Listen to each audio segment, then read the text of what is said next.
I smell the crisp snow in the air. The crisp snow in the... Do you smell it when it's in the air or on the ground? I mean, you can smell it at both times, I think. Welcome to the holiday edition of the CU podcast. Yeah. The completely Christmas podcast. That's a double C. 2CC podcast. 2 CCs. 2 CCs. It's for December 17, 2017. Sunday recording because I got to get shit done. Besides Ian Ferguson. I'm Pat Constantine. Yeah. This is an awkward opening to this edition. I'm going to be like flat out honest. Ian right Kringle. Here. I'm fairly certain I've torn something at this point. Your labrum? Yeah, I'm kind of lit up like a Christmas tree to try to get through this. It's in the holidays. Was it as bad as it was 2 weeks ago? It's worse. It's worse? It's worse. What have you been doing? I don't know. Lifting too much, not resting. You didn't buy a brace or tape it up? You know what? Who cares about self-care, right? It's overrated. Not me. I'm going to die in 5 years anyway. Well, with that attitude. What's the Mickey Mantle quote? Had I known I was going to live this long, I would have taken better care of myself. Oh, yeah, and he wasted someone else's liver that went to him. Somehow he got put on the list for a new fucking liver, and it was dead within a few years anyway. Oh, Mantle. Piece of shit. Fucking Mantle. Good baseball player, though. One of the best ever. We're spinning out of control in this Happy podcast. birthday, Jesus. Oh, it's most likely born in the spring, according to the historians. But what we're talking not about... real. That's come up the past 10 years, but it's more likely than not that he did exist in some form. But I have seen the arguments against him existing. Yeah. But what we're talking about, the Ataribox delay, the Disney Fox deal, the Street Fighter 30th Anniversary Collection, Breath of the Wild winning Game of the Year for the Video Game Awards, and your Q&A, and a Scumbag Saw of the Week. Ian, what's been going on besides your shoulder popping out in and out like Mel Gibson in Lethal Weapon 2? Oof. Well, we've got a friend in town from Australia who will be staying with us for a while. Not Allie. No, not Allie. How many Australian friends do you have? I know a lot of Australians. How the fuck do you go down there every day? No, never been. Never been. These people that find you through the podcast? Some. These are podcast Australian followers. This is a podcast Australian. Now are living with you. A Podstralian. So the person living with you knows me. Yeah. But I don't know them. You don't know that. I'm a little uncomfortable. I'm not going to lie. Well, whatever. See, if you don't know that, well, half the time when I come over to Ian's place for like a get-together or going out to eat, there'll be like one or two people that I don't realize know me, but they know Ian through the podcast, so he won't tell me some of the times, and so I'm like thrown off. Pat, why do they care? Why do you care? I should know when I'm meeting a stranger if they know me before I meet them. I feel like I should know that. I should know who I'm meeting. It's almost like not against my will I'm meeting someone that knows me, but at least I should be informed of it. There's some trickery going on there, I feel. But if you came over and they didn't know you and you didn't know this person was going to be there, you'd still be meeting someone against your will. No, it wouldn't be something as well. It's not meeting something as well. It's you're put in a position you don't know you're being put into. That's the key. I'm sorry I have to come out here now in the podcast like this, but I feel like there's some trickery involved when that happens. You're not being honest with me when that happens. There it is. Honest about what? There's no trickery involved. There's trickery involved. These are just people. No, they're not just people at that point because they have a preconceived notion of me, and I may or may not realize I'm changing that when I meet them. I think you're thinking too No, hard. I'm not thinking too much about it. Yes, you are. I'm not. Yes. Because now I'm uncomfortable. I don't want to do the podcast anymore. The person's not here anyways. So now I gotta be super nice, or if they think I'm an asshole, Pat's an asshole now, which I am an asshole, but they may not know that personally. They don't care. So Ian, your shoulder's fucked up. So is mine. We're gonna move on from that. Christmas time's almost here. You done with your Christmas shopping? I mean, kinda, yeah. I gotta try to buy a few more presents. I should probably get you something, two of my friends something, and something for a family member. What? You gotta get who something? What? You something. Besides the large amount of duck. I got you a large amount of duck. Is this a t-shirt? Hold on. How soft is it? It is soft. I will do it with my teeth. Ow. I got Ian something. See, I'm only a partial asshole.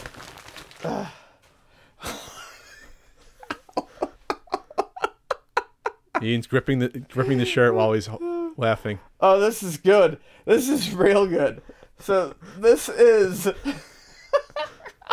I didn't. Why does this exist? It's it's Aquaman mixed with that Family Guy thing. It's the my man. My man. Show the camera better. Yeah, I got it for you. Yeah, you do that. Thank you very much, Pat. You're my man. You're my man. My man. I'm so glad that exists. Well, thank you. What are you doing for Christmas? I'll be unpacking and coming down off that great high.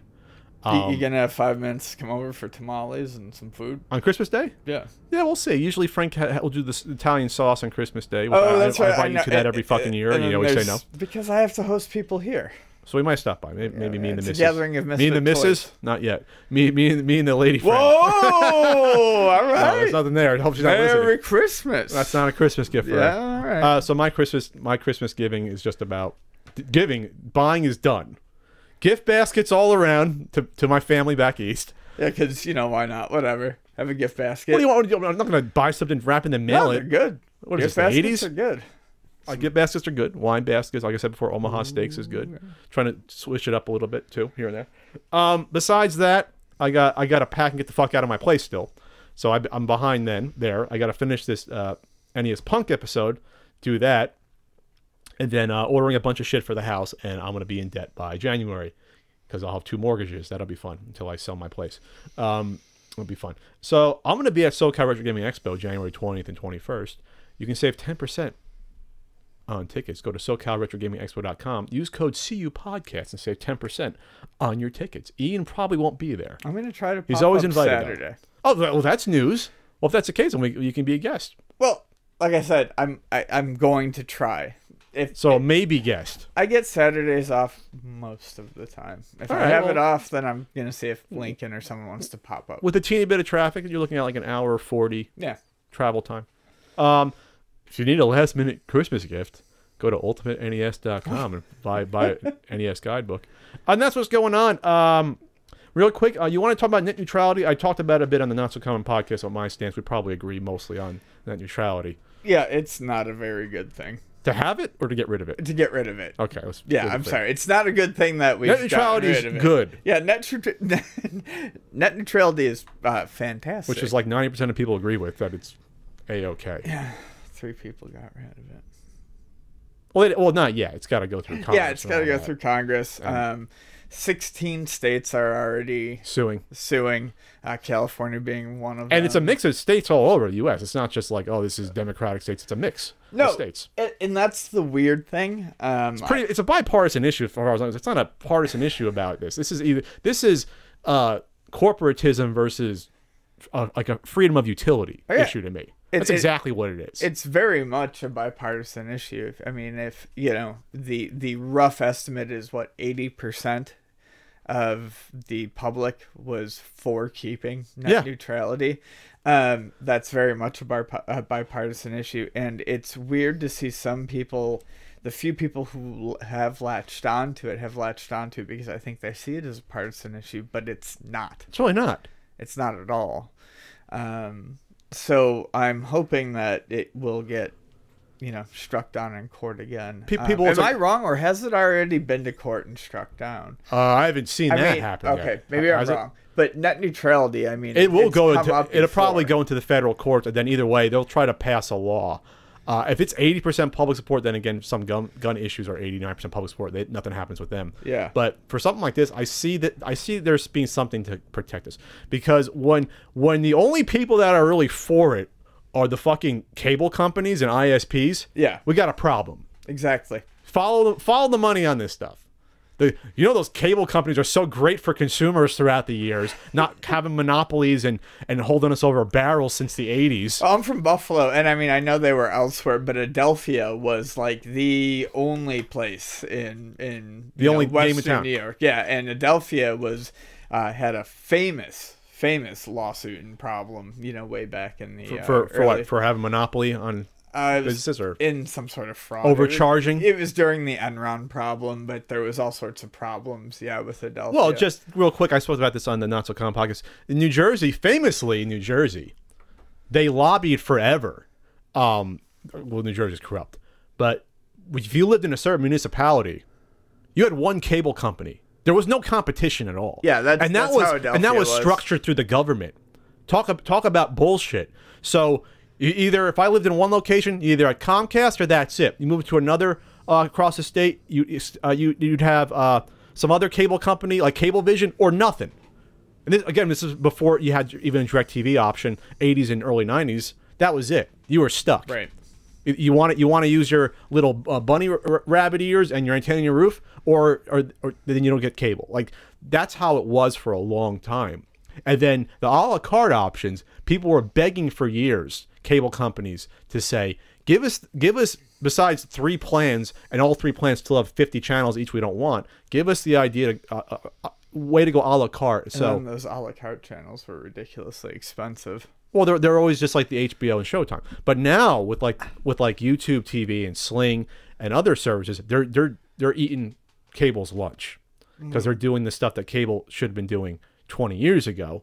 And so they're trying to hold on. And plus they're, with all this, they can go to Netflix and charge them. And I've read in the past, they've already gone after Netflix in the past, cable companies, to have them pay more for their bandwidth, which, again, net neutrality is supposed to protect. You're not supposed to be able to do that. Right. So, if the cable companies win, I'm not for it. And that's as simple as to me it should be. Yeah, exactly.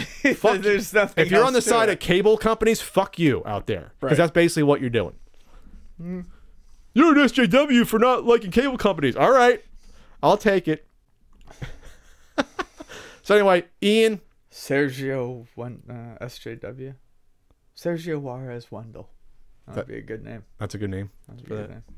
All right, so yeah, stuff. Let's go. You want to talk about the Patreon thing? A little change and Just reversal. a little bit, yeah. So everyone, it's kind of old news. There was the Patreon attempted to change the service charge on the amount that a Patreon's pledge that would be deducted from a Patreon's pledge, and people were not happy about that.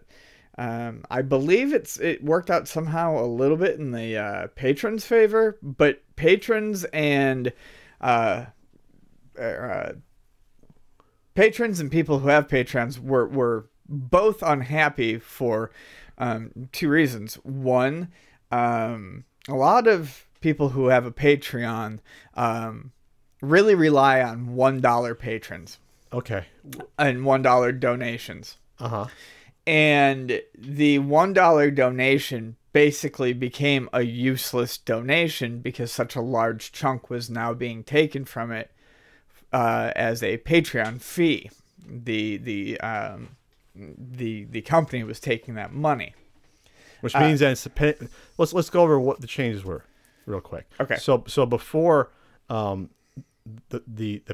person running the account, so in the case if I have one, you have one, we would get charged. It would come out of our bottom line.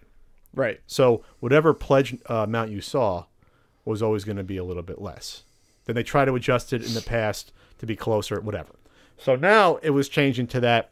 So in the past, if you pledge $1, you gave up $1, you're in that dollar tier, then say that a small percentage is taken away from the person receiving it. Now it's taken off the front end. Right. So the person receiving it doesn't see it's taken off, but it fucks up everything. Because now if you put in $1, now you'd be charged 35 cents plus 3% on top. So your dollar pledge now only becomes like 60 something cents. So to get back to the dollar, you gotta go like $1.40 to get back to that dollar. So it's an illusion. It's just what you see that you have pledged. Yeah. If you have the account, looks like more, but it's at the expense of the customer. Yeah. So, anyways, it's a weird change. I'm trying to understand why they thought this would go over. Free money for Patreon. That's what it was. They were basically making money for nothing. Yeah, I guess by making this change. So the people running the Patreon. Yeah. Well, the website. The corporation. Yes. Not us. Exactly. So a lot of people started dropping their $1 pledges because they weren't going as far. Yeah, your dollar would go up to $1.38 if you wanted to hit $1. $5 would be $5.50. So these are not small amounts. especially $1 to $1.38. That's a 38% increase in what you were paying before. Right. So if you were giving out, say you had $40 a month to different people, that $40 is now pat math, 40% over $40. What is that, like $18, something like that? So 58. I mean, that's a significant jump up. An 18 bump up if you want to keep the same amount of money going to your patrons. Yeah, it's insane. So Patreon decided to roll back the changes and go back to the normal way of doing things. And, they think that makes it all better. But quite frankly, it's really annoying because the damage has been done for a lot of these people who run on $1 pledges. And their idea of making it okay is, if you read between the lines, they're like, well, we're going to reconnect with your old patrons, and we're going to, give them an easy way to resubscribe to you. So basically, Patreon's answer to this problem is to fucking send an email to your old patrons and be like, hey, do you want to resubscribe? Way to go. They said that we think endlessly about the creator and patron impact for every decision we make. This is a change we spend a lot of time thinking about, almost a year. After running tests with both creators and patrons, we settled on a fee that would impact creators and patrons in the smallest way possible, considering both the amount that patrons pledge and the likelihood that they'll keep supporting their creators on Patreon. Bullshit. Yeah. That's bullshit. That's bullshit. Because I can't see anyone supporting multiple creators on Patreon and say, oh, this sounds good. Jack my prices up 40%. Basically, versus what was before. No one has ever, and I can't picture anyone receiving, who has a Patreon account, who has patrons saying, "Oh, this is going to be great. Everyone who supported me now has got to pay 40% more for this lower, and even the higher end, you're paying whatever 10% more, 50% more." So that's because it's structured that weird that you get screwed if you're giving less. Because I've yet to see a well-reasoned response as to why they would make that change, other than, hey, we're taking some free money. Either that, or Patreon has a totally different way of charging everyone, where they're forced now to charge individuals versus a big batch. I don't know. I think the big thing is that, that 35 cents per, that's Mickey Mouse bullshit. Yep. That's really weird, because you're not charged that. If I go to a convention and run someone's card, I'm just charged a flat 2.75%. There's no 35 cents per charge. That's something you go to your fucking pizza shop that says, well, we won't charge you unless it's $4. Yeah. It's a bullshit thing. Yeah. So I don't know what, but they reversed, which is good. Yeah. So, because they probably saw the amount of money they were bleeding probably from loss of patrons because of the bad decision. So they said, whoa, we better get them back. That's what happens. Money talks in these situations. So yeah, they didn't feel bad. It took them forever to issue a response. It was once they actually saw the action of patrons disappearing, they realized that they were losing more than they were gaining in the long run. So they got to figure out a way to write it as you reach over and pick up your cute little water glass. What is that? What's on there? Quarter World from Portland. Oh, nice. Yeah. So thanks to any patron out there of mine and or Ian's. If you got screwed by this, sorry about that. It wasn't our decision, but they reversed it. And so welcome back if you left. If you haven't, bye. I mean, I don't know. If you left, didn't come back, please come back. If you didn't leave, thank you. Ian, we've been asked to talk about the delay in a certain console that we've spoken about before. Wow, am I surprised that there's been a delay. But it was kind of done in the shittiest and shoddiest of ways. So the Ataribox, which Ian does want to put his penis on. I said I'd slap my dick on it once. I mean, let's not make it sound more sensual than it is. It's just kind of a quick tap. Okay, just a tap. Yeah. A tap of respect. Yeah, well, you like how it looks. Yeah. The wood grain's nice. So, Atari had a countdown going on their Ataribox pre-order launch. And with 3 hours to go, they decided to stop it. Was it that low before they stopped it? This was a countdown to an Indiegogo, correct? It was a countdown to an Indiegogo launch that would have pre-orders. And it was, let's see. Now you can join the wait list, by the way. Yeah. Sign up now to join the wait list. So it was a wait list. They paused it, and And this was the message. Oh, and by the way, just 3 days prior, they had sent out a reminder to everyone, telling everyone to stay tuned for the launch. So there's some miscommunication going on in the Ataribox family behind the scenes about, is this going to happen? No, it's not. What can change in 3 days if we're confident we should go live to, let's hold off on this?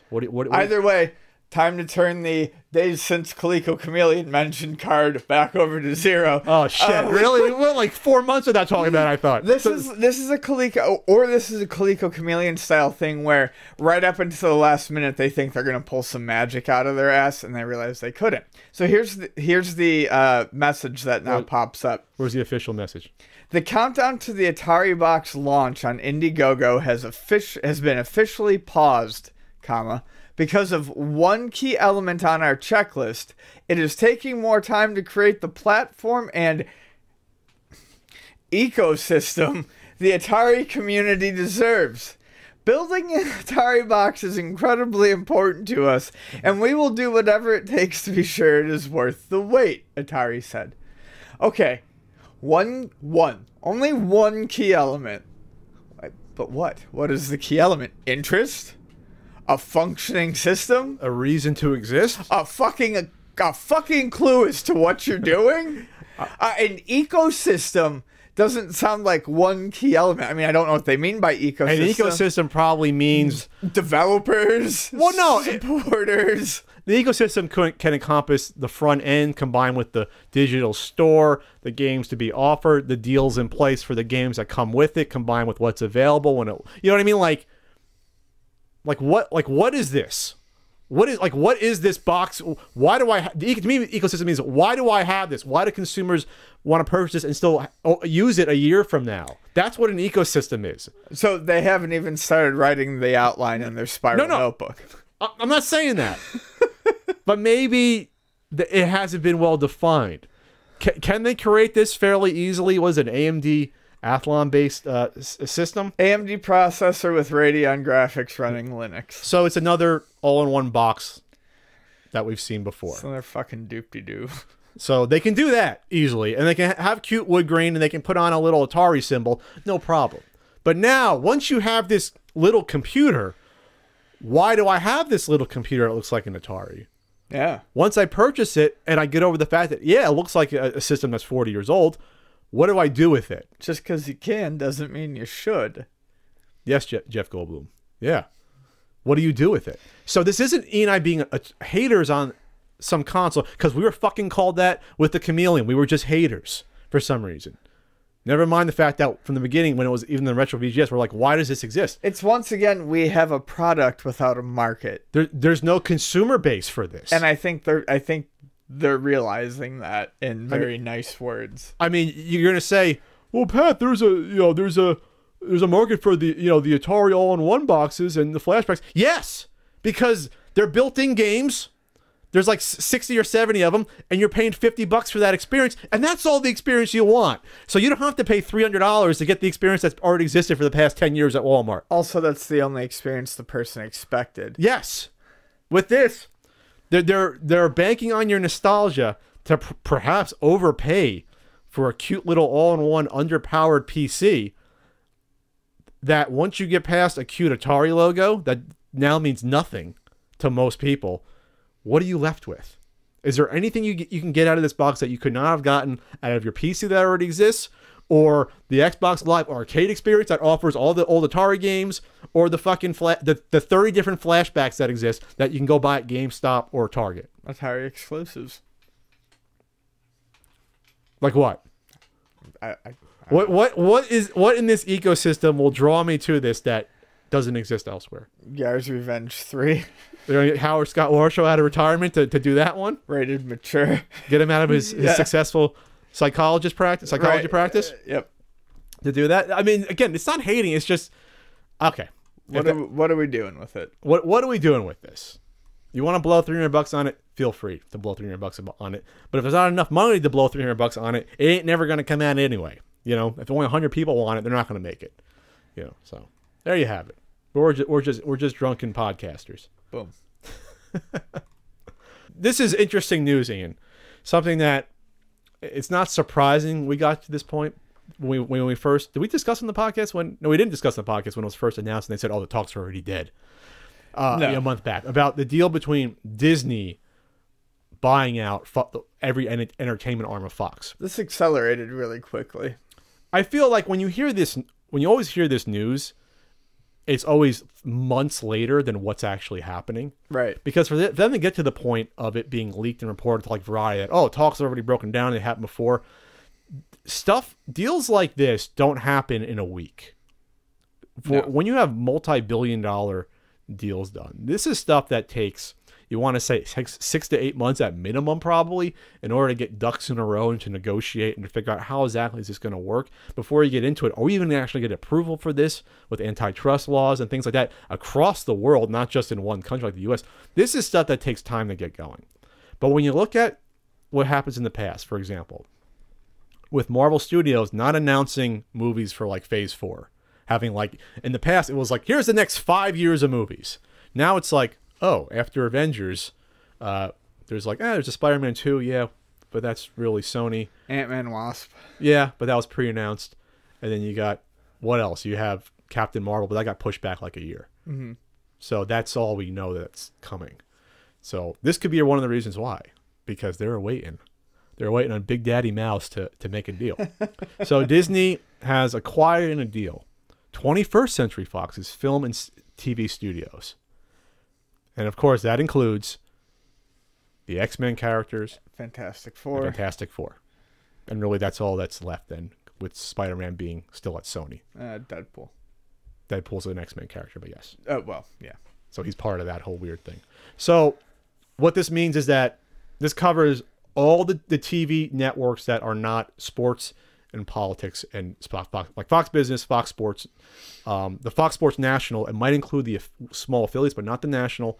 And Fox News is not included in this deal. So to me, that's good. I hear people talk about, well, we're going to have a monopoly of Disney owning everything, because it also includes Avatar. It includes Aliens and Predator shit. Oh, yeah. Includes The Simpsons and Family Guy and all the animated stuff. So there is something scary with that, which I get for sure. Yeah, no, that's kind of terrifying. With Disney controlling that is scary. But that's not why, to me, the deal took place entirely. But you want to talk about the scary part of it? Does that scare you? Well, the part that scares me comes with digital distribution.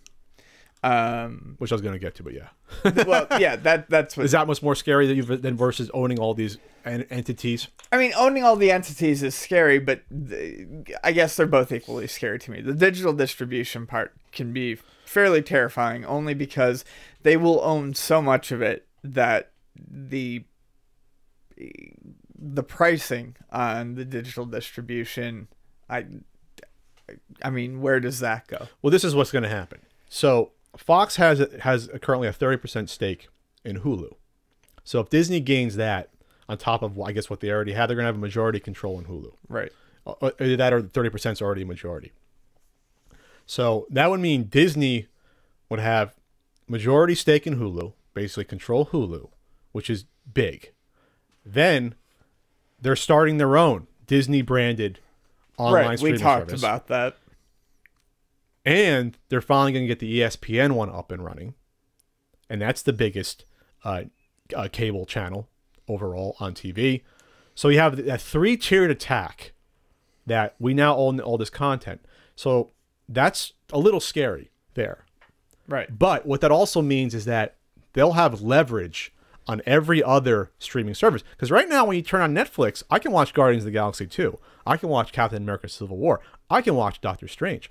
If Disney puts out their own streaming service, especially with owning Star Wars and now everything else that they now acquired, they can go to Netflix and say either you're not getting our stuff or you're going to pay up. So either way, Disney's going to win. They're going to affect Netflix there. Because when you talk about the quantity of programming that they're getting on top of what they had, you're talking about all of Fox's back library of movies too. Now, that's not just Star Wars and Avengers. That's tons of fucking movies. Tons of shows. Well, that's what I mean. When they then have that selection under their hands, I mean... It comes down to digital. We're not talking about future.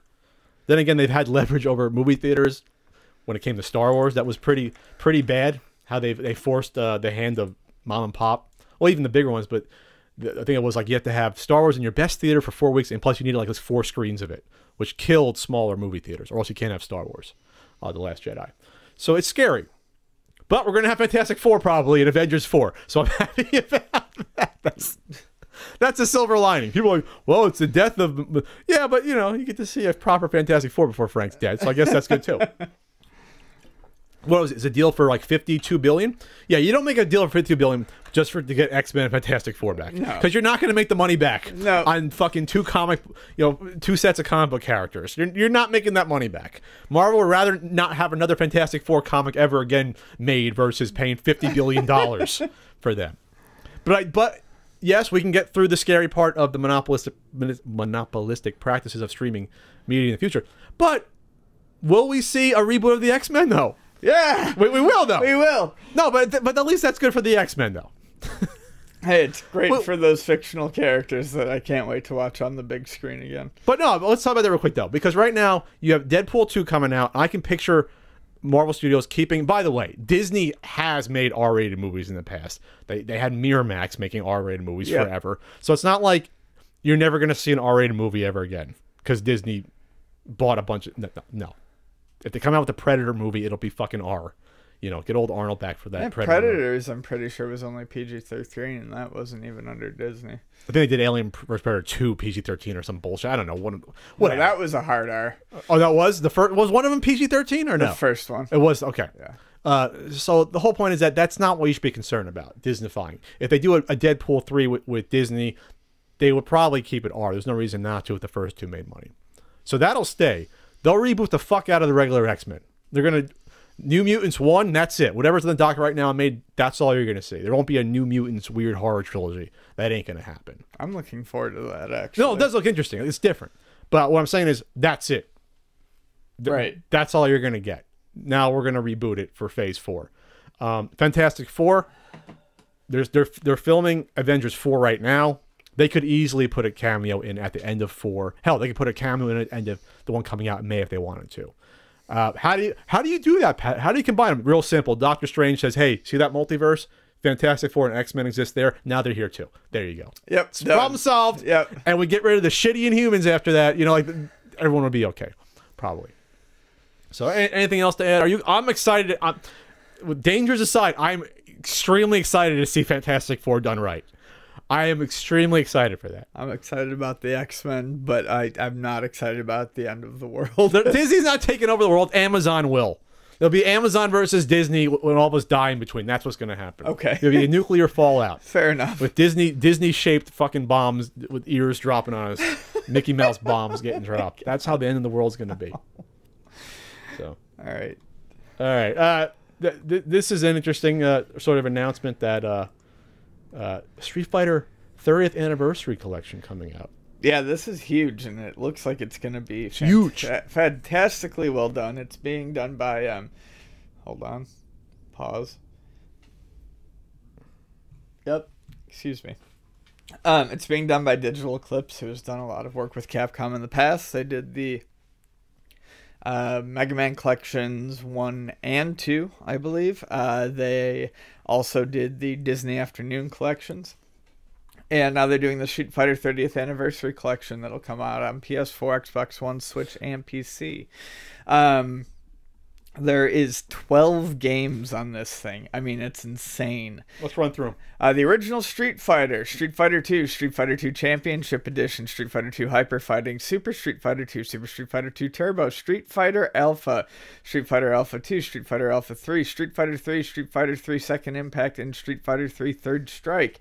Some of those are a little extraneous, but that's a really awesome set of games. They're not leaving anything out that matters. We don't give a shit about that EX one or whatever that weird 3D. Actually, EX is great, but it's not. I mean, whatever. It's sure. It's not in here. And 4 games within the collection: Street Fighter 2 Hyper Fighting, Super Street Fighter 2 Turbo, Street Fighter Alpha 3, and Street Fighter 3 Third Strike. I mean, I love Street Fighter Alpha 2, but those 3 would definitely be kind of the the epitomes of each of those series. I mean, that's great. Those will have the online fighting. Those will have online. I was going to say that's an important thing. Those will have online play for. I don't totally agree with the choices there. Why you'd have hyper fighting be playable online, but not just regular champion edition, or turbo or whatever. You do get turbo. You get Street Fighter 2 hyper, Super Street Fighter 2 turbo. I mean, going back to the original, I guess with the extra characters, that's why. But whatever. You're getting them, and people really love Street Fighter Third Strike, and that's still played. Alpha 3, I guess, is Alpha 3 still played a lot? I mean, I'd probably not competitively. I don't know. But, I mean, it's a really good game. It's fun as hell. But they didn't have to put all these games in. No. They didn't. They could have just said, we'll include just the 4 that you can play online. And people be like, okay, that's still pretty cool. Yeah. But the fact that you can go back and play the awful original Street Fighter is pretty cool. Yeah. You know, I mean, yeah, why not? I just think it's funny that, like, with this and Mega Man, 30th anniversary is 87. The stuff's not coming out in 87. No. They announced it in 87. Right. For the games that you mostly don't care about. You know, no one gave a shit about the original Street Fighter. Well, they did. It would have been forgotten if they ever came out with Street Fighter 2 4 years later. So it's like, why bother, I guess, but... They did the same thing with when they announced Sonic Mania. They announced it in the year of the anniversary, but it didn't come out until a year later. In this story, the series has sold over 40 million games over the past 3 decades. I would say, yeah, how many were the original? You know, about 25. But Fighting Street on TurboGrafx CD. You know, not many people finally remember that first one. The original one had Ken, Ryu, and Sagat. And... besides that, they had characters in that series they brought back, I guess, in Street Fighter 3. Yeah. But some of these will be fun to just revisit briefly, like Street Fighter 3 Second Impact before they destroyed Sean. Not familiar. Who's Sean? Sean is he has the yellow gi. It's the black dude with the yellow gi who does the uppercuts and the Hadokens. Oh, so I'm not familiar. Actually, I don't think he has a Hadoken, but how about Dan? When's Dan's first appearance in Alpha? Actually, because Alpha's first appearance. I think it's Alpha's the prequel. Now we're just gonna sound like a bunch of fucking noobs, so it doesn't matter. Alpha takes place between Street Fighter and Street Fighter 2, right? It's like wedged in between. No, Alpha's after 2. Is it? Yes. I thought it was a prequel. Stop talking. We're just Alpha doesn't mean this beginning. No, stop. We're done. We're done. We're killing ourselves. And it was Street Fighter 0 in Japan, which I guess means beforehand, but maybe it's before.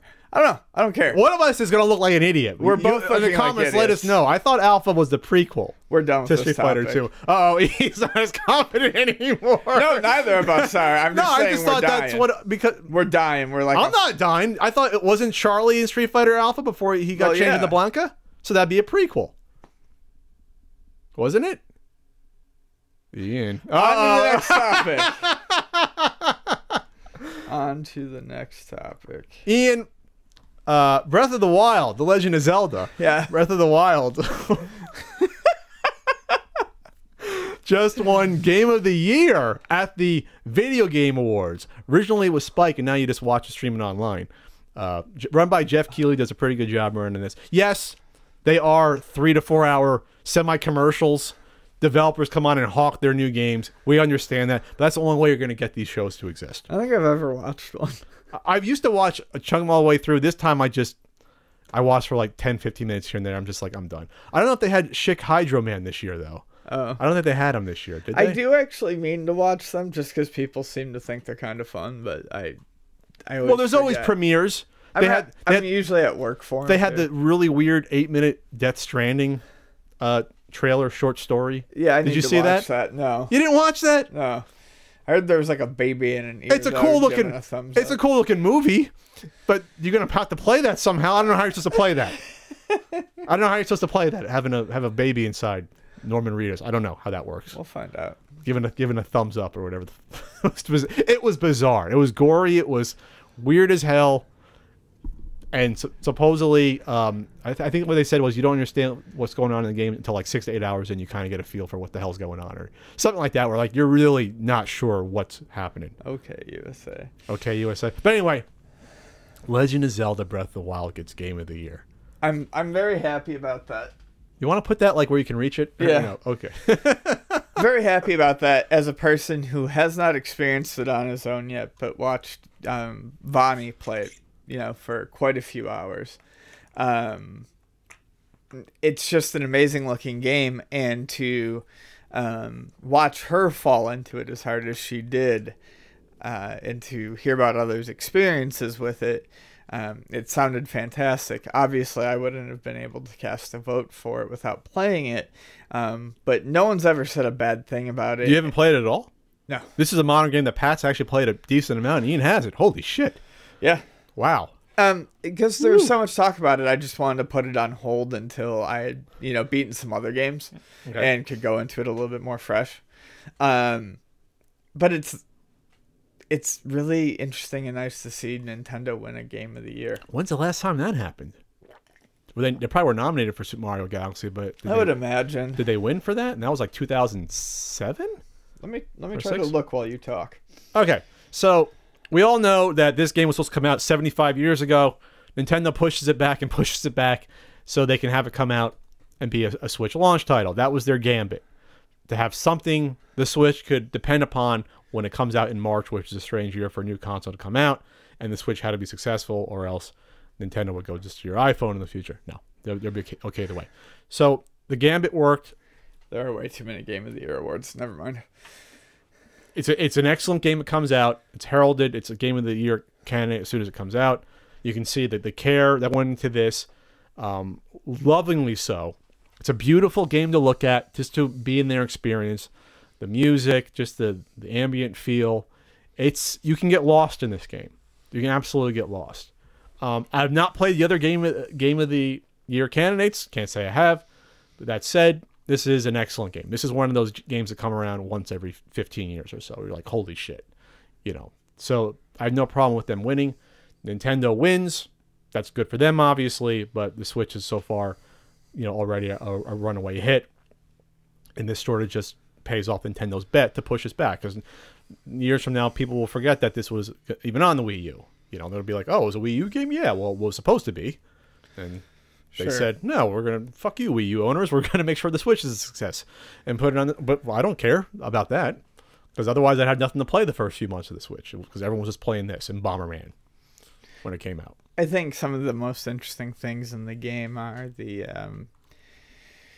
I guess the physics or the puzzle solving that makes sense. The, you know, if you need to light a fire in the rain, throw a sword out there and let the lightning strike it. You know, and it'll light the fire spot, you know, stuff like that. And it's very cool.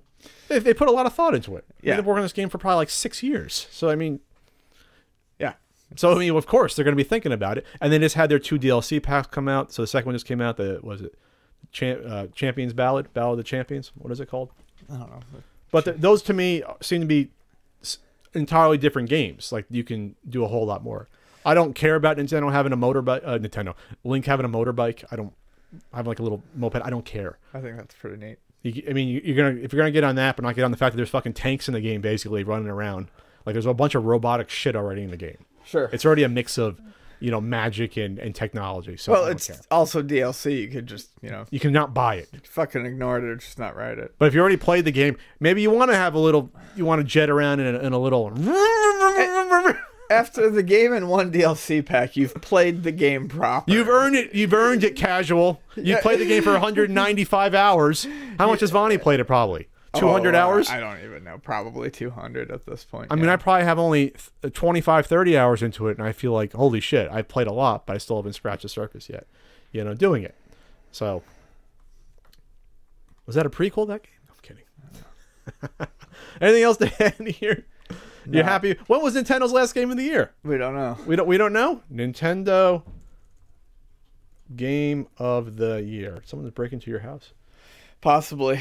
List of Game of the Year awards. Let's see. I'm gonna guess that Nintendo has not a Game of the Year in 20 years. I'm gonna guess. Then again, there's so many. Like you said, there's like OneUp.com, Gama Sutra. I'm just gonna put Nintendo. Control F Nintendo. Let's see. Ocarina of Time in '98. That's a big one. That makes sense. So we're looking at 20 years, unless Super Mario Galaxy probably won on some. It had to have won something. But you're not looking at that many. You know what I mean? Like, we're not looking at a huge amount. You know, for different categories, it may be Twilight Princess, but definitely Galaxy was the last probably big one. That was like, holy shit, this is big. It's Christmas time, Ian. You like getting goodies for Christmas? You like getting T-shirts? You like getting figurines? You like getting nice little geek items? Well, why not order a present for yourself? Well, the whole point was with Loot Crate, you get to all that every month. That's where I was going with that. Every month, you gift yourself a box Christmases.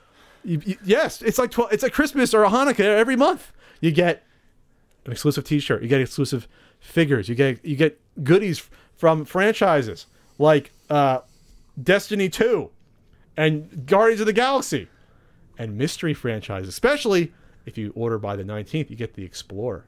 Every month is a different theme. It is. So you can go to lootcrate.com/Pat, enter my code PAT to save 10% on any new subscription. And if you order by December 19th at 9 p.m. Pacific, you're going to get the Explorer box right there. In the past, there's been items, what are some items in the past from Loot Crate you enjoyed, Ian? T-shirt, otherwise. They've done the Marvel TV franchises with little figurines. They've done, neat random stuff you wouldn't think of, like luggage tags. They do cool pins. Pikachu hat. Yep. They've done they've done hats. They do boxes, like upgrade boxes with socks and stuff like that. So they add all sorts of neat stuff, and they dig pretty deep. A lot of the stuff that they access, that they pull from, are cult classics and favorites. So you might find something that really, really hits home for you, like Dungeons and Dragons or Goonies or something like that. It's the best surprise is coming. An epic range of pop culture items for less than $20 a month. Again, go to lootcrate.com/Pat, enter code PAT, and save 10% on any new order today. Ian's gone, so I can talk about Star Wars: The Last Jedi. Let's go solo here, solo shot. All right, people. Star Wars: The Last Jedi is the sequel to Star Wars Episode 7, The Force Awakens. What did Pat think? I enjoyed it. I thought this was the first Star Wars movie since maybe Empire Strikes Back to have a set of balls. This was not your typical Star Wars movie. This did a lot of different things, not just plot-wise or structure-wise with the narrative, but also with the characters. And this will be spoilerish. This will be spoilerish. So what you need to know before you see The Last Jedi, or if you saw it, the movie can be summed up in the first 10 minutes or 15 minutes. When you're on that island that looks like it's off the coast of Scotland, that Luke Skywalker's on there, and Rey comes up to Luke Skywalker and hands the lightsaber, his lightsaber that was missing, to Luke, and Luke looks at it, tosses it over his shoulder like it doesn't matter. And that's pretty much the audience's experience going into this. Your expectations about what's going to happen, throw them out the window. What does Luke say in the movie? This is not going to go the way you thought it would. So The Last Jedi is a movie about your expectations being different than reality. It's a movie about failure. It's a movie about disappointment and how to deal with that. And I think that's what the audience is experiencing right now. Disappointment that the movie hasn't gone perhaps the way they thought it would, or this isn't what they thought would be their movie. For example, the character of Luke Skywalker in this movie is depressed, he's bitter, he's had failure in his life that he has to account for, and to a lot of people, that's not what they thought Luke Skywalker should be. Well, first of all, you're not controlling the character. That's up to a bunch of other people that spent billions of dollars to gain control of the character. But second, we're looking at a jaded old Luke Skywalker that secluded himself for a reason, and he's been different versus the character he was 30 years ago. So the best characters change over time. If you find it difficult to square this Luke Skywalker with the one in Return of Jedi, I understand that. There's a lot to be unpacked with a character that you thought was a certain way when you watched when you were 5 versus when you're 35 and all of a sudden the character is totally different and gone in a different direction. I understand that, but characters need to grow. They need to develop. Han Solo in The Force Awakens was the same exact character for the most part. that we saw at the end. And that can happen in reality. You can be the same person you are at 65 and 35. But for Luke Skywalker, it was a different path. And I understand why they did that. It made sense. It explained more of the backstory of Kylo Ren.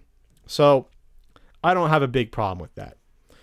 There's some complaints about subplots not going anywhere or not mattering. For example, the one with Finn and Rose. They try to get a safe cracker to help them. At the end, that doesn't really matter, their plan. Sometimes heroes don't always work out as heroes. Sometimes they fail. Sometimes their actions don't matter. I applaud a movie, especially one as big as Star Wars and one that's a big crowd-pleasing blockbuster. I applaud them for taking risks in that fact. I applaud the fact that Poe makes a bad decision and fucks up. I applaud them going out on a limb and basically doing something to throw the audience off their game. Because that's basically, we remember Empire Strikes Back being beloved as still probably the best out of all these Star Wars movies. And when you look at Empire Strikes Back, there was a lot of risks taken in that movie throughout the entire structure. Luke messes up. He makes bad decisions. Yoda comes out of nowhere. We find out that, Luke has a father, and it's Darth Vader, which is a shock to the audience. Before that, Vader was just written and thought of as just some fucking lackey. You go back and look at the original Star Wars, no one, through the writing or direction, you wouldn't think that Vader was anything more than just a fucking big stooge that worked for Tarkin. And that's probably how it was originally conceived, to be honest. He was just the guy that slaughtered Luke's dad. They changed him to be Luke's dad, and they got to change that the same way they had to change Leia being, Luke's sister, even though originally there was no plans for that to happen. So, a lot of stuff like that has gone on with Star Wars, trying to, rewrite history. But this was an enjoyable movie. I think a lot of the complaints you see have their roots about just, I guess, the shortcomings of what you can do with Star Wars in general. There's only so many stories you can tell before it gets old, with guys fighting each other with laser swords and space battles, because that's really what every Star Wars movie comes down to. It comes down to two people facing off one-on-one with a lightsaber, and you got to put them together somehow. You have to go through all these weird lengths to put two people together to fight, or 2-on-1, whatever. Or at the same time, you got a fucking massive space battle going on to destroy a huge super weapon / super giant planet type structure that's going to destroy a base or destroy a planet before you can stop it. And that's almost every Star Wars movie that's come out, with the exception of two now. Those two being The Empire Strikes Back and The Last Jedi. Besides those two out of 8, right?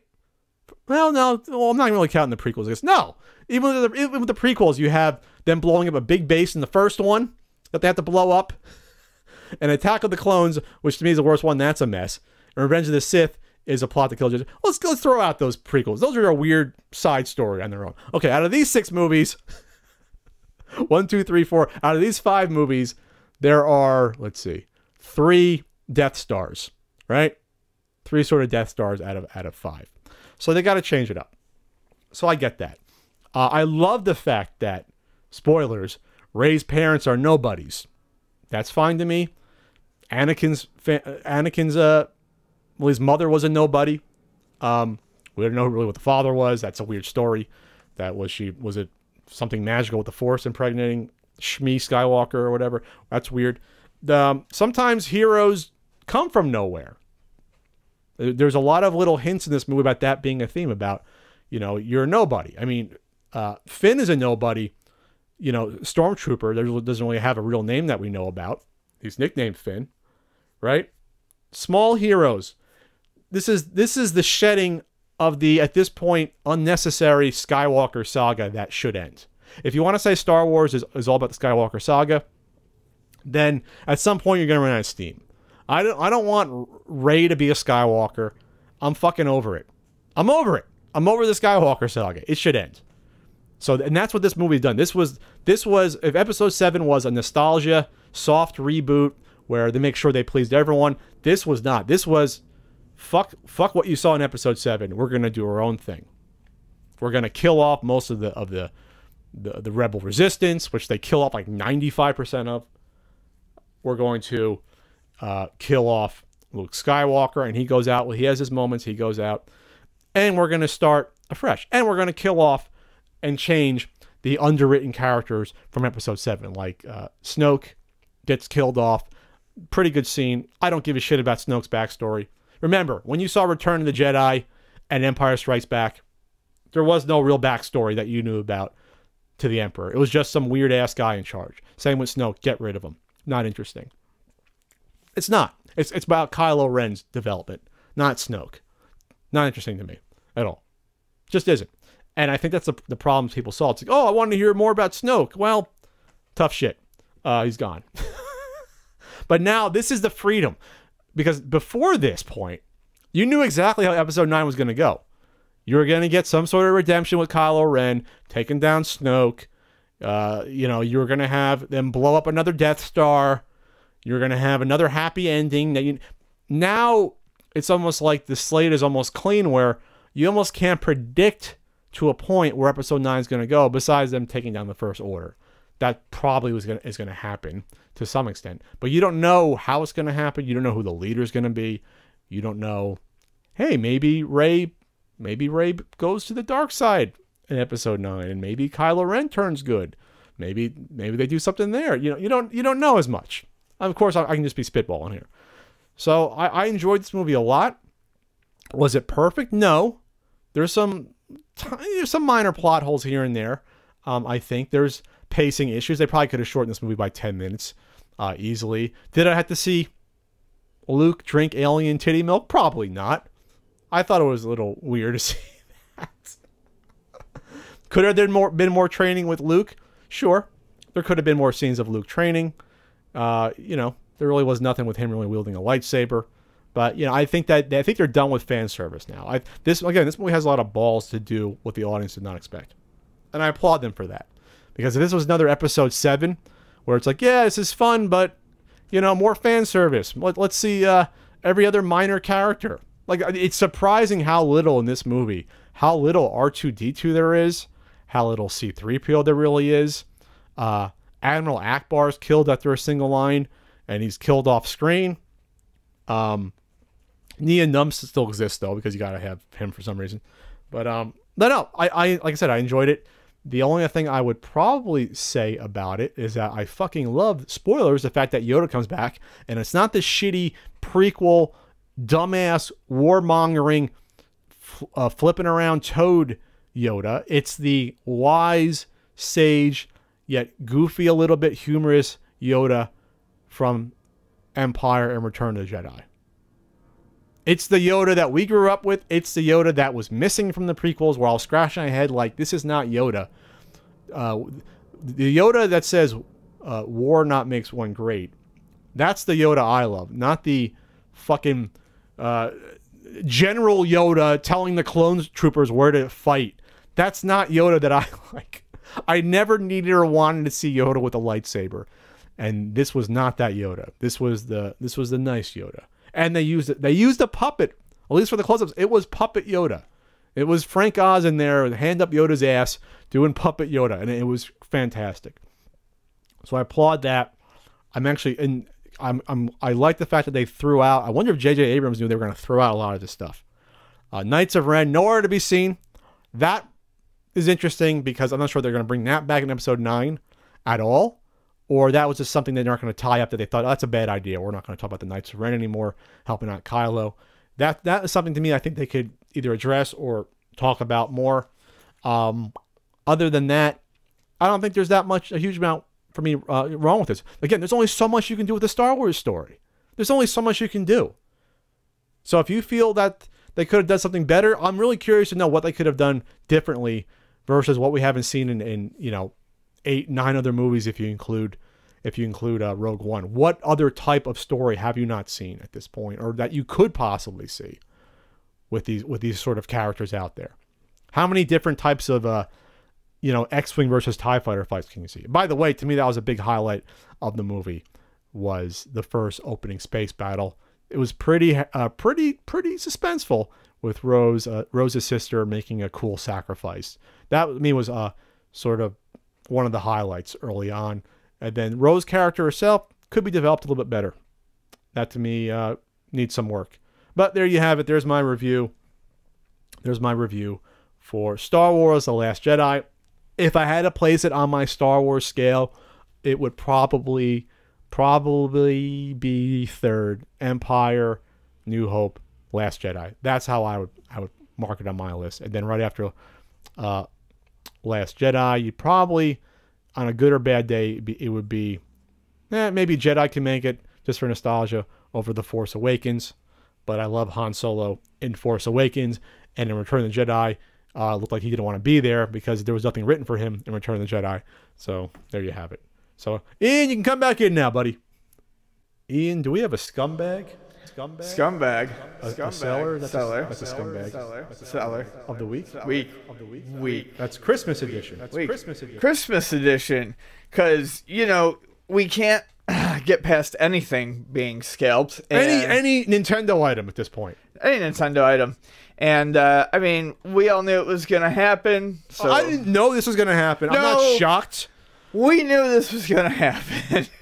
So what are people scalping, Ian?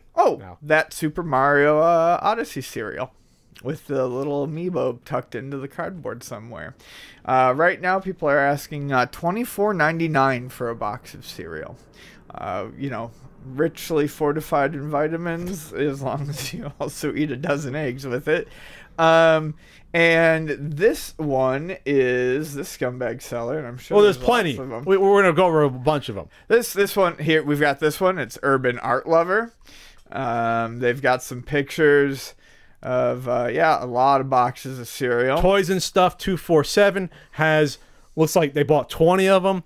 So I guess for your holiday season, a good choice of your time is to go to every Walmart and Target. Not just that, go to every Food Town and Vaughn's and Safeway and buy the cereal. Do you think these are sad people? I don't think they're happy. No, they're not. I'm not gonna say they're sad, but they're not happy with they're themselves. nonplussed. They've forgotten how to feel emotion. You think so? I'm gonna get all that cereal I can. I'm just gonna wake up early. I'm gonna have a really I'm gonna make every child sad that wants Mario cereal because I want to make $5 on each one. I'm gonna have Weetabix because I'm boring, but yeah. But you do have to blame the buyers as well, because unless I didn't know they're only going to stock one shipment. I didn't think that's going to happen with cereal because this is in supermarkets as well, correct? So it was in all over in supermarkets. So they restock, like when Cinnamon Life sells out, they restock that. Right. There's only not just one shipment of Cinnamon Toast Crunch that happens. So limited edition. So Nintendo only sent out one shipment of Super Mario cereal. Like this wasn't going to be what kids wanted to eat every morning for breakfast. So both the scalpers, I think. Well, the scalpers are making money right now, some of them, but they're dumb. But the people, I will get on the people buying these for being dumb too. Oh yeah, for not just waiting the next week and a half when there's more cereal. Unless the Nintendo announced. Oh, I see what you're saying. Yeah, of course it's going to be restocked. Of course. Yeah, it's cereal. They don't do one runs of cereal at Vaughn's. They don't clear the space Sorry, at Safeway for that. Yeah, this isn't an electronics item. This is fucking cereal. This is a food item. Yeah. You can be constantly making this. They're fucking swimming in this. Okay. I'm gonna see. Target reveals. Let's see Target. Target reveals Super Mario cereal was a huge success and hoping to restock. They answered that. Target answered on Twitter. This is a very popular cereal that sold out fast. After someone asked them, "We'll share your interest with our buying teams in hopes for this cereal to be restocked." Why is there hopes for cereal to be restocked? You restock food that sells. What should not be treated like any other food item. You don't have like a brand of pickles that once those 4 jars of pickles are gone, that's it. That's all you get. That was it, guys. That's it. Is this like the one food item that's stocked next to the like amiibos in video games? Is it locked in a case next to the Switches? This is not an exclusive item. This is not. It shouldn't be. This isn't the NES Classic Edition. This is not Super Mario Cereal Classic. This is a fucking food item. The only difference between this is there's an NFC chip somewhere in the box, right? That's it. Pat, I'm confused and I'm in pain and upset. I just don't get it. You know what? I'm blaming the buyers on this one. Usually I don't do that. This is a cereal item. This is a breakfast food. Barely. It's a fucking breakfast food. Not probably tastes better than awful Nintendo cereal. There's a picture on, yes, there's a picture on this. There's a picture right next to Apple Jacks and Life cereal and Quaker's Simply Granola for $3.69. This is at your local grocers. Well, they should be carrying it. It was. Ask the stock boy to get more in the back. Yeah. There's a lot more cereal in the back. By the way, I'd like to point out that really asking someone if there's things in the back fucking works. I was hunting down expansion packs for a game. I'm not going to advertise for it as much as I love it. I talk about it plenty on Twitter. But I found everything I needed just by asking the people, hey, is there more of this in the back? Oh, yeah. And they'd just bring out tons more. Okay. So maybe you want to get Nintendo cereal for your niece or nephew or son that wants it. I understand if you want to pay $25 for a scalper, but the next time you're going in and buying a pound of roast beef or you're buying some Doritos, just look at your cereal aisle. There might be a box there. Yeah. There probably is a box there. I can't picture... Then again, scalpers have surprised before. I can't picture every scalper going to the 75 supermarkets in the area and buying every single box. I don't know. There were people that we know on there who said that they traveled to, like, I can't remember who, but they traveled to, like, every single supermarket in their area and it was gone. I don't know. I don't know what's going on, but they're going to restock it. It's cereal. I think it was Eric who said he drove to, like, every supermarket in his city and couldn't find any. Be a little patient for your cereal. Be a little patient. They're going to make more. They're going to make more. I guarantee you, it costs them nothing to make cereal. They're going to make more. Anyone can have cereal made. The New Day has a cereal. They just refurbished the dog food with a different flavor. The oat doesn't cost oat shapes. Anyone can do that. It's not hard to do. Marshmallows. By the end of this podcast, I'll have materialized an oat shape out of thin air. There's going to be a CU podcast cereal with shapes of Ian's face. My head's going to be there. You're going to have a bottle of ranch dressing as one of the marshmallows. I was going to say a nerve problem. A stomach nerve is going to be a shape. My water bottle, a certain NES guidebook's going to be in there. Yep. You can cut out a review on the back of the box. On the box. Where am I going with this? We're done. Someone said on Twitter, solid 2 out of 10 uneatable cereal for Nintendo. Lowest point in the Mario franchise. That was Balrog Game Room. Oh, Balrog Game Room. I've heard. Hello, Balrog. Oh, they follow me. Oh, pretty successful YouTuber. So yeah, just be fucking patient for God's sake. Don't let the scalpers win. That's all I'm gonna say. We have some Q&A on the CU podcast. I'll ask it. Go for it. Picard M. Maker. Nintendo's comeback year. Switch sales have passed 10 million. By contrast, total Wii U sales were 13.5 million throughout its lifespan. So, nice, Ian. Woo! Classy. So I guess the question is there a question here or are we supposed to comment? I think we're just supposed to comment. Well, I'm not surprised. Neither am I. And this is before the end of the holiday season, so this doesn't even count. Right. I mean, December, right? Fiscal end of year is what? End of March. Yeah. We still have everyone waits to shop. And these numbers were probably, I mean, sales numbers, that was probably October or end of November. I mean, how often do they update the sales numbers? With this, they're probably staying fairly current. So let's just assume end of November.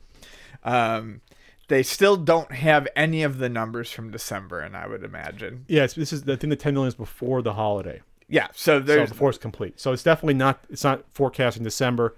So you have a chunk in December of people. And by the way, you can find these on store shelves. They're stocking this. Yes.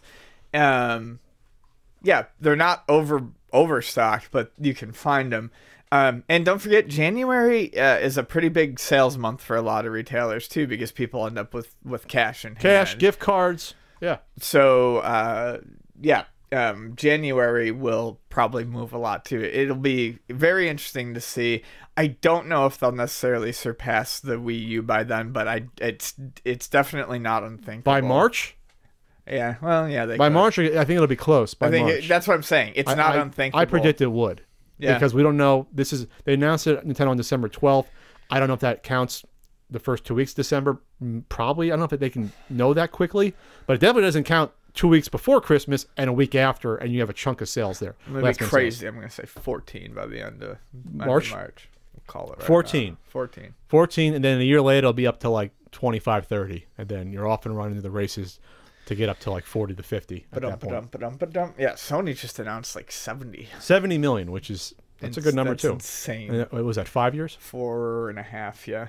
So 4.5, 5. We love our video games. We do. We love them, for sure. So yeah, it's obviously it's impressive and also depressive about the Wii U just being a total underachiever. Yeah. So I don't know what else to say about that besides I bought my Switch early on. I was happy, and I've played more Zelda Breath of the Wild than Ian has, surprisingly. Ian asks, this is from Getsuberry, for Pat.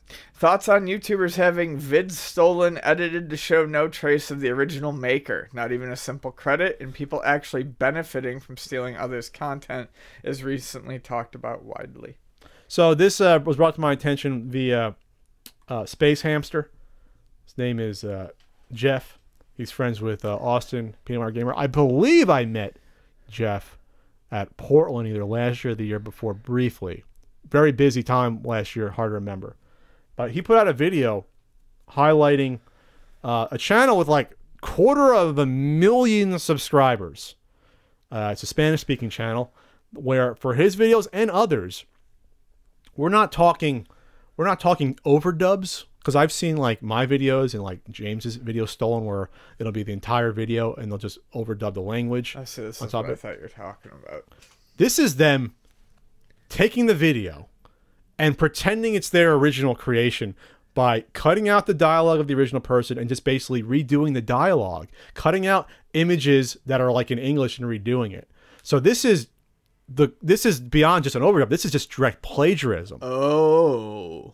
This is like me taking a video that exists and editing out like all the shots of me, of the other person. Like if someone took a Pat the Inspo video and I appear in it, I get it. You edit out the shots of the person. Yeah. So you're not even, it's not an overdub, which is plagiarism. Oh, that's just copyright infringement. This is just pretending someone else's work is yours and just taking all their work. Not just the gameplay. You're taking their jokes and just redoing them in a different language. I gotcha. And cutting out pictures of the It's fucking disgusting that this exists. I'm not shocked though. That's awful. I mean, because people do this on Facebook all the time. They'll take it, and now you see it even on Twitter with like you'll see IGN or GameSpot take someone's video and just upload it to Twitter and get the attention, and they'll credit the person. It's still not right though to do that. Just show the person's original fucking video. Yeah. Just embed the original video. But no, they do the little Facebook style, like this is what Friday feels like, and stealing someone's video. Right, and then that person gets no views, they get nothing off it. They get no shine off of that. Right. They don't. Oh, we're crediting you. You're not getting any shine off of that. It's just taking. No one's going to look into where the original video came from. Shit and shinola. So it's unfortunate. It's disgusting. You can content claim it with the help of your MCN if you have one, but that's a whole fucking process you got to go through. Then you got to search to see if it was real. You know what I mean? It's fucking tedious. The fact that there's these other channels that existed are doing that at all, though, of course someone should look into that. You know? Yeah. But sometimes an MCN might be afraid of someone coming after them, because then you have to get a lawyer to really go after someone hardcore. If there's a counterclaim. So sometimes I think a lot of people think it won't be worth the time to do it. You just have to sort of live with it. People are scummy. Imagine. I mean, people are scummy. That's news. But yeah, check out. I'll link it here. Check out Space Hamster. His name is Jeff. He is on Twitter at Jeff_like_Feff. Jeff Feff, is that? Anyway, he's Jeff like Feff. He does the PB&J videos, Let's Plays with Austin, Peanut Butter Gamer, and yeah, look into this, and yeah, it's just awful. So. All right. Oh, I'll update this. This is breaking news. Well, the time records within a day. After he made the video, looks like that person deleted the YouTube channel is gone. Oh, the YouTube channel is gone and the Twitter account's gone. Not sure how that happened. If the person thought I got found out, I'm a scumbag, or if YouTube said fuck this channel and Twitter, but within a day, I don't see that being the case though. Maybe they felt the need that they have to go elsewhere. They got found out. Either way, fuck whoever owned that YouTube channel. Or they Twitter. touched water and melted. You think sunshine just melted their heart? I'm melting. Throw some water on them. All right. Vasquez _ Harry. 17 hours and 17 hours ago. 17 minutes. Hey, Pat, I would love to hear your thoughts on the Dr. Disrespect cheating scandal. Is this so much a scandal or the fact that this is a streamer that's blown up? So he's a streamer that puts on a fake mustache, puts on fake hair, pretends to be an 80s dude. I had to have Boogie actually explained this character to me on the Not So Common podcast with him. Check it out on this character. I think he just won Streamer of the Year. So he does a character. He does this like 80s. It's almost like it's like a Brooklyn accent. I'm an 80s guy, and if I get it wrong, don't get on me. Dr. Dude. No, I wish it was Dr. Dude. I want that pinball. But Dr. Disrespect, we're talking someone that went from no one knowing about him, 362,000 followers on Twitter. So this guy blew up. But he does a shtick, and he streams Monday, Tuesday, Wednesday, Thursday, Friday. So he even goes to these events. He went to the Game Awards as his character, for example. You can make it that what you will, but he's doing a character. Make that what you will. He's doing a character, which I guess is a way to get ahead. Most streamers don't do an over-the-top character, but it takes dedication. Sure. You have to. It's almost like how Matt Hardy, when he does Broken Matt Hardy, he's always in character with the voice, the backstory, not just that, the choice of words he uses. It's all on point. He's playing a character. Mm-hmm. So good on him for doing that. So this guy blows up. He has got merch. He's got a huge channel. He's probably making a ton of money. He wins an award as a good streamer. So people are into this character. So picture that. You have an ecosystem of being this 80s character. Ecosystem. You have the wig. You have a mustache. Your 80s, like, it's your shtick. You're an 80s tough guy character. Mm-hmm. Over the top. I belong as a villain on the A-team almost. Okay. You go from that, and this is what your audience knows you have. All of a sudden, one day, you don't have the hair. You're looking like a normal person. You're not playing a game. You're on stream, crying, breaking down the fact that you have to step away for a while because you've cheated on your wife, and you want to step away to go back to what's important and focus on your family, on your kids. I think he has at least one kid, and on your wife. So that's what we're at now. So I guess the question is, what do I think about it? I personally don't give a shit about if some guy has a problem. That's his personal fucking business. If he cheated on his wife and is now working out with his wife, he owned up to it. He can work on that. That has nothing to do with me. Nothing to do with me. But he makes it public, and now all his fans know about it.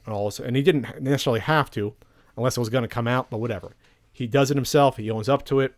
He cries in front of his followers. So I guess, how does the community that blew up then deal with that? How do they square this over-the-top 80s character with a guy that now broke kayfabe, a wrestling term, and now appeared as his own self? Personally, I would have never done that, no matter what, because that's the brand you built. Now all of a sudden, how do you go back to, okay, I'm crying on Monday, a week later, I'm the 80s Dr. Disrespect guy again. That's weird. That's a weird decision you make professionally and for your brand, but that's what happened. Right. So it's weird. It almost would be like if you had someone performing on Broadway in the middle of the act, start talking about their personal life and being like, I'd be like, what the fuck? This is not why I'm watching Hamilton. I don't want to see Aaron Burr start talking to me about his failed marriage. The actor portraying Aaron Burr talking, You go from a performance artist now to a real life person with problems in the blink of an eye. I hadn't really thought of it from that angle, the whole breaking kayfabe, and then if he wants to step back into it, that's weird then, right? I mean, that's going to take some significant time away, I think, for it not to be. But obviously, this is a situation where he's going to need significant time away. I mean, as far as the actual situation, look, I think cheating is fucking awful. I mean, there's no better way to give someone a set of mental issues. But at the same point in time, that's a problem that him and his family need to work on. It's really no one else's business. It's odd to me that he would It's not odd that he would necessarily break it to the fan base. I understand being honest to the fan base. I don't think I would have done that on camera. I think a simple statement. A simple statement? Even a statement on your Twitch stream just a typed out statement probably would have been the thing to do. Yeah, so, I mean, I don't really feel bad for cheaters, but at the same point in time, he did put himself in a very strange situation while kind of announcing that, but I feel like he just deserves the privacy to go and handle that on his own. And then that's really all I've got to say on that. It sounds like he had a deal with the game now that they mutually agreed to separate from. There was a Rules of Survival, a battle royale style iOS Android game, blah blah blah blah. So now they are mutually agreed that he will not be taking part in their Hunt the Streamer event on the 17th with Twilight and other streamers. So I guess they're going to do a thing where they're all streaming the game over multiple Twitch channels, and then, which is a cool idea. But so now he's out of that. It's a but was that a personal choice or was that their choice? And it says mutual. Yeah, I was going to say, and does it really matter? It doesn't matter either way. But the point is that when you're a streamer, I always say that even YouTube moves quickly. If you stop posting on YouTube for like 4 months, that could be killer for your channel. Sure. But if you stop streaming for like a month, even, it can be tough. That's just how that ecosystem works. I feel like it's a much faster paced absolutely sort of environment because everything's live. You right. know, it's almost like if you had a radio show and you just, it's a daily radio show and you just stop for a month, you can lose that audience just because they're going somewhere else. Right. They need a radio show. They need a show to watch. They don't necessarily need you. Yeah. They chose you, but they don't need you. YouTube videos you can find at any time if you're searching for it. And yes, there are topics that are more time sensitive than others. But if something comes out that's about a game that comes out 30 years ago, that video can come out any time. Twitch is, I want entertainment now from people I want to see now. Most of the views are not going back and watching the video on demand. I don't know the percentages. I don't know if Amazon's released those percentages about who views what when. But Twitch is now. It's about community now. It's about interacting now with the performer. And that's what you get yourself into. And as someone who said that for a while now, I'd like to stream in 2018. Mm-hmm. I wish I can do that and not get caught up in that ecosystem where it's almost one, you can't have 1 foot in and out. When you get this huge though, you have to have everything all in. Yeah. Whereas you might be able to just schedule one night a week and just make sure you hit that schedule every night. Sure, or just say I'll be streaming twice a week. It's probably something I do. I'll stream twice a week. I'm not sure if it's going to be, every single Tuesday, but look out for me and I'll announce it ahead of time. So there you have it. So let's hope that everything works out with his family. So yeah, it's one of the downfalls of being in the public eye, I guess, especially if you're an over the top 80s character. That's good on him though for finding the marketing angle on Twitch, because Twitch I can imagine is harder to break into and be a star than even I think YouTube at this point. It's probably more difficult. It's a hell of a lot easier to stream than to do videos, So we shall see. So Ian, that's all. Yep. That's all for this CU podcast. You gonna have a nice holiday? I think so. You kind of invited me over for Christmas. I said, what are you doing for Christmas? You should stop by. Is that an invite? Is there gonna be people there that know me that I don't know? Yeah, probably. There's always people around that you don't know, Pat. That know me though. That's different. It's a private setting. I'm trying to impart that on you. I don't know how we have different philosophies about things. You and I guess this is one of them. We have to work out in therapy together. We should go to couples therapy. Oh my god! We should probably go to couples therapy. No, we shouldn't. Go to CU podcast therapy. I haven't even seen my own therapist in months. I'm not going to couples therapy with you. Why haven't you gone to your own? I'll go with you to couples therapy. No. We got some shit to work out. No. We definitely have some shit to work out. Thanks again for everyone who's supporting us on Patreon. It's patreon.com/CU. Patreon.com/CU podcast. There. I have this NES Punk video that's going to come out before I die. Last minute Christmas ideas at ultimatenes.com. And oh yeah, the video game years. You know what? Christmas Eve, you don't want to watch that 50s reindeer Rudolph special again. Watch the video game years at videogameyears.com. We'll go to Amazon Prime for that. Watch my hair evolve into a butterscotch fountain from 80 to 89. So I got to edit this, and I got to pack and get myself out of my current residence all within a week. So that's going to be fun, but I'm going to enjoy my Christmas Eve. I think I'm actually celebrating on Christmas Eve, the 23rd, as Frank is doing his traditional Italian dinner because his other guests won't be there the 24th. So I'll be moving the same day, Christmas Eve dinner. So I'll distress and then have antipasta and gorge myself, and that's the way I'll get through. And the meal of the 7 fish. That's right. Good old fishes. And all the Italian pastries you can stuff up into your nose and mouth. We're going to have a lot of tamales. A lot of tamales? Yeah. Any Mexican pastries that exist? Oh, yeah. There's Mexican pastries? There's. They call it a fruitcake, but it's not. And it's a pastry, and when you eat from it, sometimes you'll find a baby Jesus. Excuse me, what? Or a Joseph. You might find figurines in your pastry. Sometimes you can get the whole nativity. That's not a joke. No. They put prizes inside your dessert. There's an Italian pastry that does the same thing. Really? Yeah. I've never eaten or heard of that one. I believe it's an Italian pastry because my Italian aunt used to always bring it over. I'm gonna ask Frank that. Then again, we're the low class Italians, so. What are the low class? Like the Sicilians, Southern Italy. Yeah. I think you've explained that to me. Yeah. So I mean, salt of the earth, though, but still, fishermen's of the earth. But better cooking. Italian pastry prize, I guess. Yeah. Look that up. I've never heard of that. What the fuck happened? What? So, I somehow set off Siri. That never happened before in the podcast, I don't think. So anyway, that's it for this podcast. We'll see you at the end of the year. We'll do the year in review. And yeah, thanks so much for being with us this year. Hold on, you never looked up Italian pastry prize. Pastry. I did, but then my phone tried to answer. Prize. Are they plastic pieces? Yeah.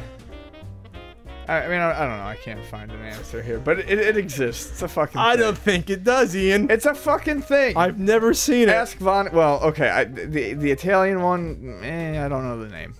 King cake. Cake. Is that Italian? Well, it's not. It's definitely Mexican. Or maybe it's Spanish too. It must be Spanish too. Ian, you're not doing well this podcast, buddy. Fucking with Street Fighter Alpha. I don't think you were doing very well either. We're done here. Merry Christmas, everyone. Merry Christmas, Pat. The war on Christmas is not going to get to see you podcast. There's no war on Christmas. No, there isn't. You're fucking dumb. With that, have a good one. Yeah.